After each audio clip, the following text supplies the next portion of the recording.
Properties of functions. The first two properties we'll look at are the even and odd properties. A function is even if f of negative x equals f of x for all values of x in the domain. And a function is odd if f of negative x equals negative f of x for all values of x in the domain. We'll see these algebraic properties a little bit later in the lesson. It's a little bit easier to identify even and odd functions using a graph. So if we look at these two graphs, look at the graph on the left.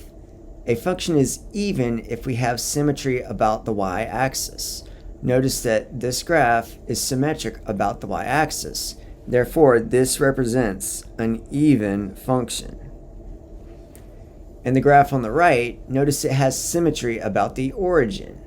If we have symmetry about the origin, it represents an odd function.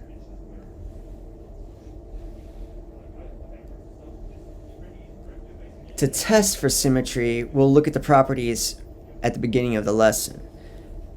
If f of negative x equals f of x, then the function is even. And if f of negative x equals negative f of x, we say the function is odd. So let's algebraically test for symmetry. We're going to start with f of negative x. We're always going to start to test for evenness first. Replace all of the x's in the original function with negative x. So we have negative x to the 6th plus 4 times negative x squared minus 2. Go through and simplify. Negative x to the 6th becomes negative x to the 6th. Then we have plus 4x squared minus 2. So at this point we want to ask ourselves, is this equivalent to f of x? Is this the equivalent to what you started with? And it is. Negative x to the 6th plus 4x squared minus 2 is the same as what we started with. So we can say that this is f of x. F of negative x is f of x, which means we have proven that the original is an even function. In the next example, again, we're going to start by replacing all of the x's with negative x. So we have negative x to the 7th minus 3 times negative x to the 5th plus 2 times negative x cubed minus 1. Go through and simplify now. We get negative x to the 7th plus 3x to the 5th minus 2x cubed minus 1. Now look at that and see if it's what we started with. It is not. This is not g, therefore it's not even. We know right away it's not even. So at this point we want to ask ourselves, is it negative f of x? So does it match the definition of odd symmetry or odd functions? So we want to pull out a negative 1. Basically we're going to factor out a negative 1. So we're going to take this result and factor out a negative 1.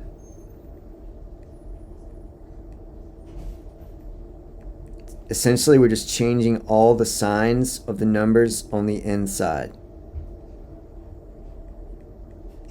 And now we want to ask, is this on the inside the original f? And it's almost there, but notice that the negative 1 is not the same.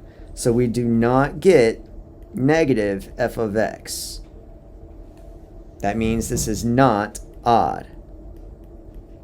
So it would be neither. It's not odd. It's not even. It's neither. And that's okay. Some functions are neither odd nor even. Next, again, we're going to replace all of the x's with negative x. So h of negative x. 2 times negative x all over negative x squared plus 4. And we'll go through and simplify that.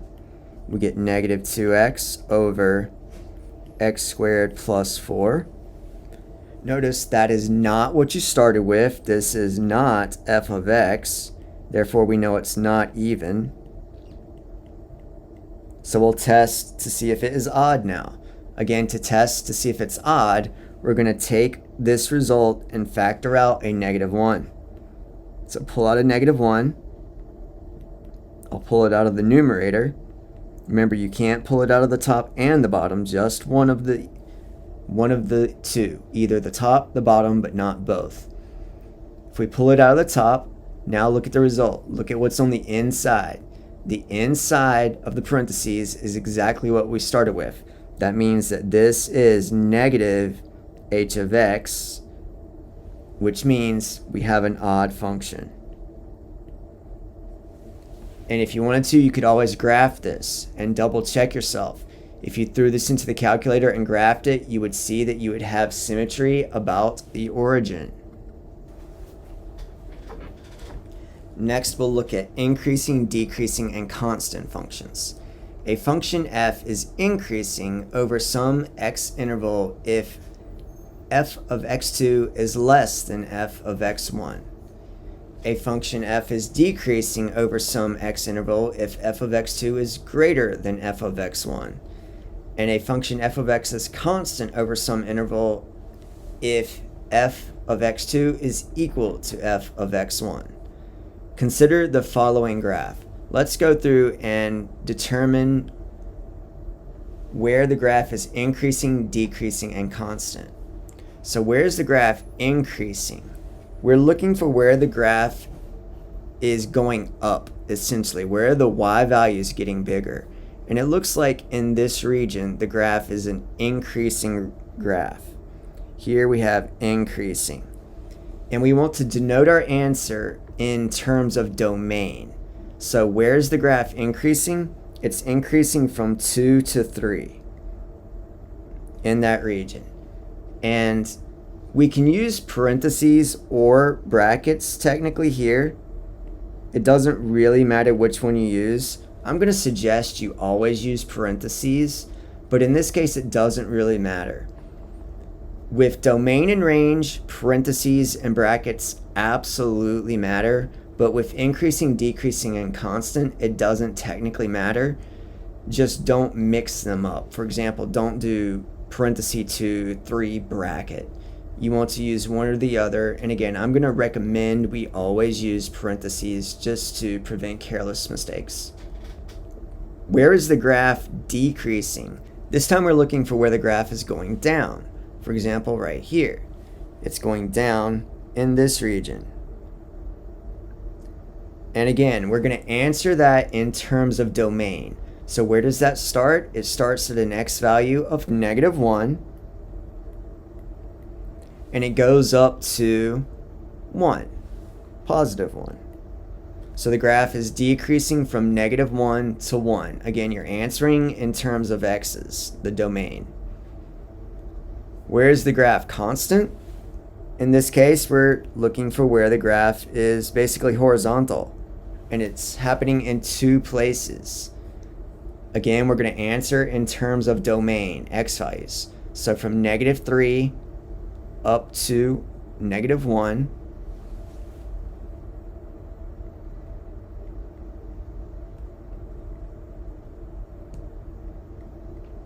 And also from 1 to 2.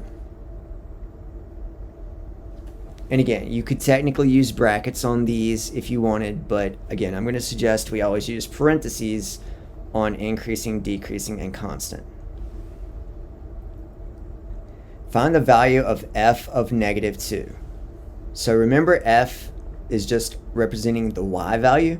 So another way of asking this is when x is -2, what is the y value? When x is -2, the y value is somewhere in here, right? X is -2 is somewhere in here between -3 and 1, -1. So it means the y value must be 2 because the graph is constant right there. Determine where f of x is equal to -1. Where is f of x, the y value, -1? down here. It looks like there's a lot of them, right? There's an infinite number of places where the graph has a y value of -1. So the way we answer that is between 1 and 2. And this time we do include those, right? It has a y value at -1 at 1. It has a y value of -1 at 2. So this time we actually include those values. So we want brackets on those.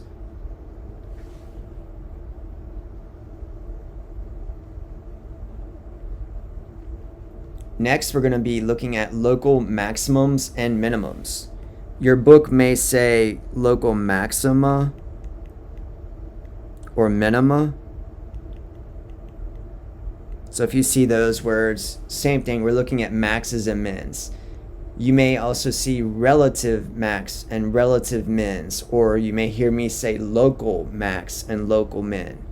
We're looking for a region on the graph where you have a peak in the graph or a trough, a valley, whatever you want to call it.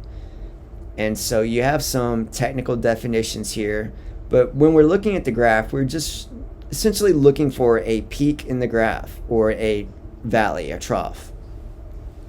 So where are your local maxes first? So looking at this graph, let's find local maxes. We have a local max or a peak here, right? The graph peaks there. It also peaks here. So these are our local or relative maxes. And we're looking for the y value. So the local maxes are 6 and 10. The y value is the maximum local max of those graphs. So we have a local max of 6. It occurs at -2. So another way of writing this is you could see f of -2 equals 6, and then the other one, f of 2 is equal to 10. But it's important to recognize that the maximum is actually the y value, 6 and 10. Where do those occur? Again, kind of just answered that. They occur at -2, when x is -2, and when x is 10. What about the local minimums? Again, this time you're looking for a little dip in the graph or a valley. We have one right here. We have a couple more. There's a dip in the graph here and a dip in the graph here. So find the local minimums. Again, the minimums are the y values. So we have a minimum of 4, a minimum of 0, and a minimum of 0 again. So we don't need to rewrite that, it's already there. Where do those occur? So here we can be more specific. They occur when x is equal to -8. Right, when x is -8, we have a min of -4. When x is 0, we have a minimum of 0. And also when x is 5, we have a minimum of 0. How many times does the line y equals 3 intersect the function? So y equals 3. Be very careful, the tick marks might be misleading. These are not 1, 2, 3, 4, 5. Notice they're incrementing in 2s. So this would be 2, 4, 6, 8, 10. And if you recognize this point might help you. So let's draw that line. Y equals 3. So y equals 3 is here. How many times does it intersect the graph? 1, 2, 3, 4, 5 times.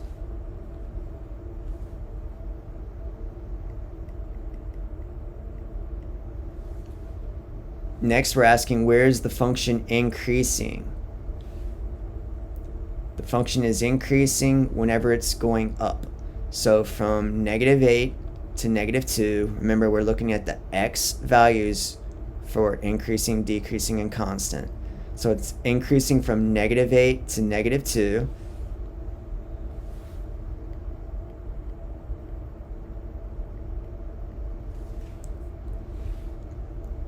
It's also increasing from 0 to 2. Again, looking at the x values, 0 to 2.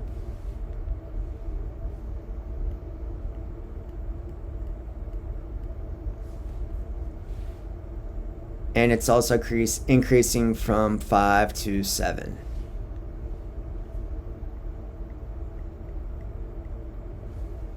Next, we'll figure out where it's decreasing.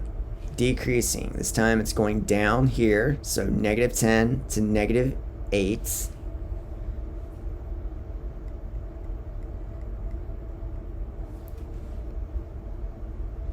It's also decreasing from -2 to 0.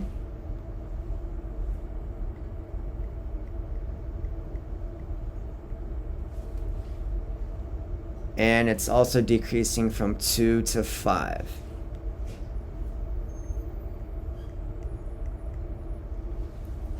And then finally, it's asking us to determine the value of f of 2.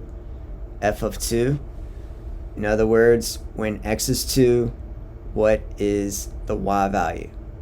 When x is 2, we see that the y value is 10. So f of 2 is 10.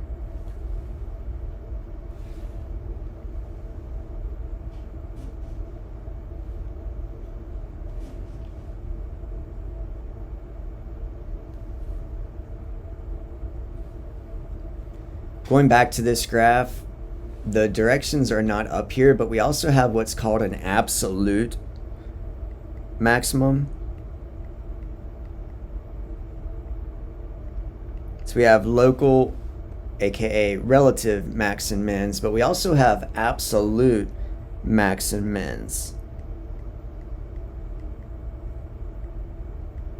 So absolute max is the highest part of that graph. Notice we have two relative maxes, because if we zoomed into this region, there's a max here, or if we zoomed into this region, there's a max here. But overall, what is the max? The highest point on this graph would be 10. That is the absolute max. And then we actually have three local minimums. Again, if we zoomed into this region, we would have a dip in the graph. If we zoomed in here, there would be a minimum. If we zoomed in here, there would be a min as well. But what is the smallest or lowest y value on this graph? -4. This is the absolute minimum. So be careful with relative max and min and absolute max and min. Relative, aka local max and min, are looking at specific regions or just certain regions on the graph. Absolute max and min are the overall max and min of the graph.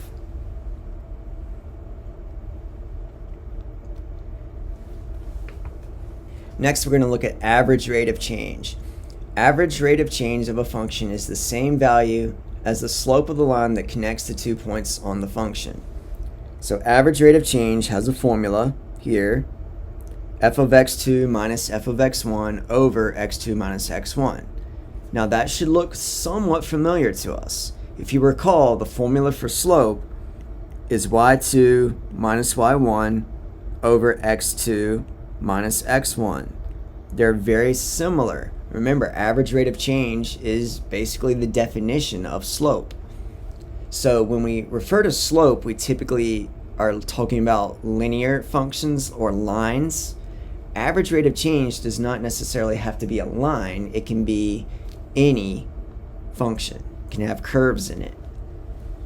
For example, if we're given the function f of x equals x squared plus 2, let's find the average rate of change from x equals 1 to x equals 2. So I like to start by writing the formula just so it helps me memorize it. I recommend you do the same.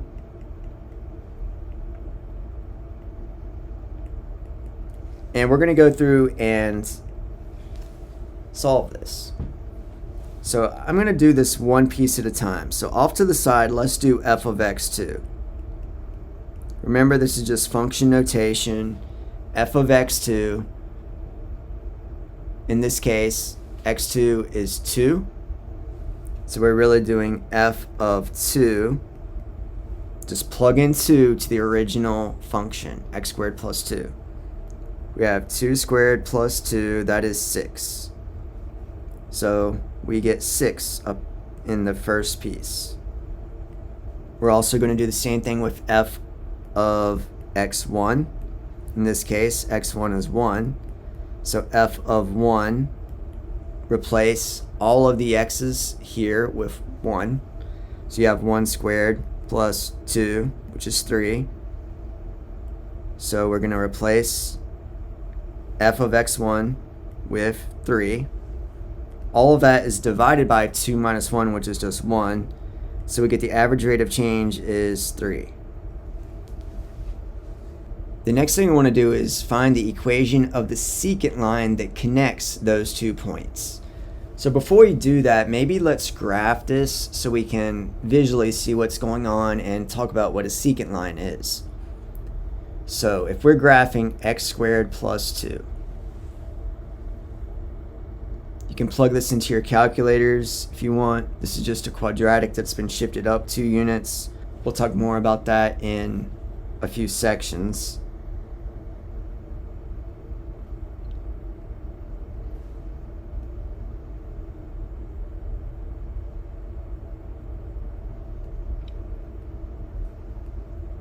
So here's our graph, and again, you can plug that into the calculator or just use point plotting to graph this. We're looking at the line that connects 1 f of 1 and 2 f of 2. And we actually found those earlier. Remember, f of 2 is 6. We did that earlier. So f of 2 is 6. That's here. And we also found that f of 1 is 3. So f of 1 is 3. That's this blue dot. And we're looking for the secant line. A secant line is a line that crosses a graph twice. So we're looking for that line. We're looking for the line that connects these 2 points. So it looks something like this. We're trying to find the equation of this secant line that crosses this graph, this quadratic, twice. Remember, we've talked about linear functions before. The best way to find a line is y minus y1 equals m times x minus x1, that point slope form. So we have y minus y1.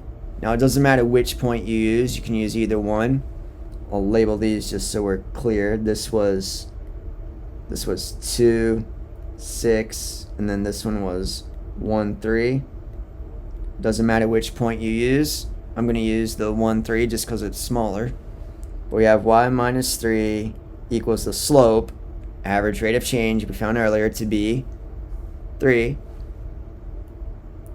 minus x1, which is 1. Again, that's coming from this point. If you had chosen 2, 6, that's okay. Still works. Now let's solve this for y and put it in slope-intercept form. So first we'll distribute the 3, and then we will add 3 to both sides, and y equals 3x. Y equals 3x is the equation of this red line, the secant line.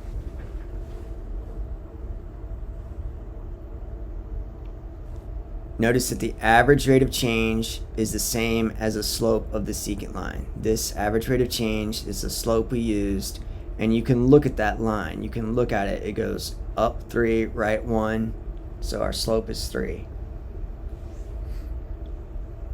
Next, we're looking at a calculator company that determined the demand function D for selling calculators at price P is given by the following quadratic. Graph the function and use the window to answer the questions. So we will go to our calculator and graph -8 x squared plus 250 x. Then we want to use a specific window. To do that, we'll go to the window key.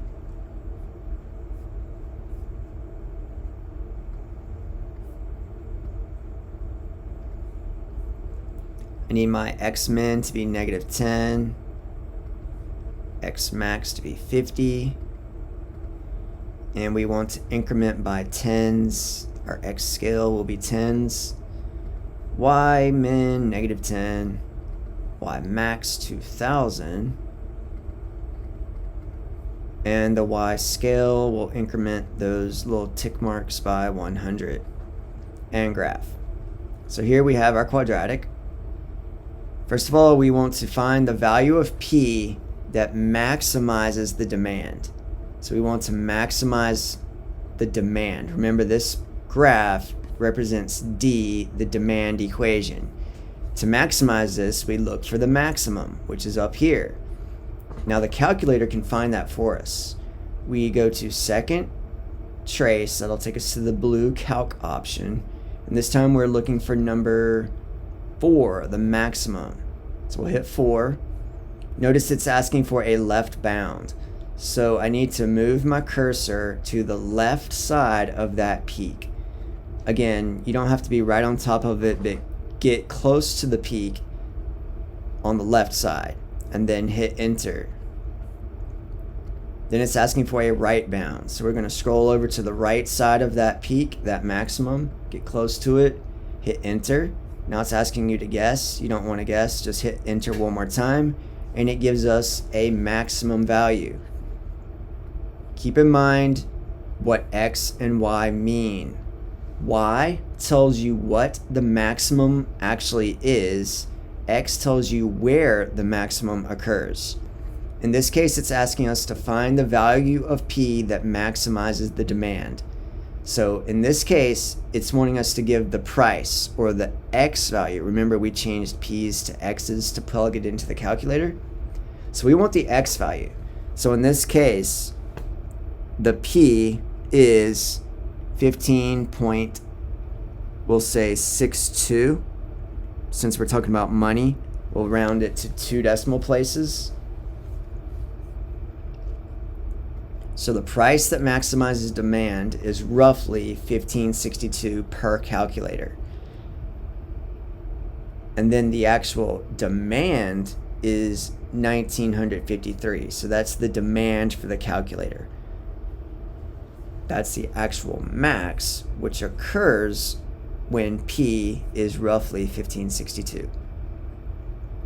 Find the average rate of change from P equals 12 to P equals 18, and then explain the meaning. Average rate of change, we'll start with the formula. This time we're using D instead of F. We'll do D of 18 minus D of 12 all over 18 minus 12. And since we're using our calculators, we've already got the equation in there. We can just go to the table, and figure out when we have 18, F of 18, or excuse me, D of 18 is 1908, minus D evaluated at 12, that would be 1848, all over 18 minus 12 is 6.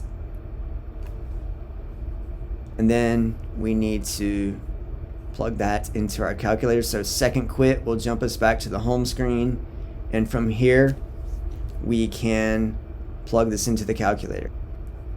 So we'll plug this into our calculator. 1908 minus 1848 all over 6, and this gives us 10. So that is the average rate of change from 12 to 18. Now explain what that means. Keep in mind we're talking about the demand for calculators. The demand is, on average, the demand is 10. So when the price of the calculator is between 12 and 18, the demand is 10. Now let's look at the average rate of change from 12 to 25 and explain its meaning. So this time we'll do demand of 25 minus the demand of 12 all over 25 minus 12.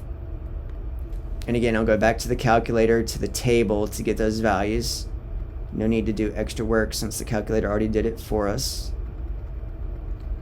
D of 25 is 1250 minus D of 12, which we already know is 1848, all over 13. Then we'll go back to the home screen and figure this out. 1250 minus 1848 all over 13. And this time we get negative 46. So what in the world does this mean? If you charge $12 and then all of a sudden you increase to $25, that's more than double the original cost, demand's going to go down, right? The demand on average goes down 46. 46 fewer people are going to buy that calculator because you've doubled your price.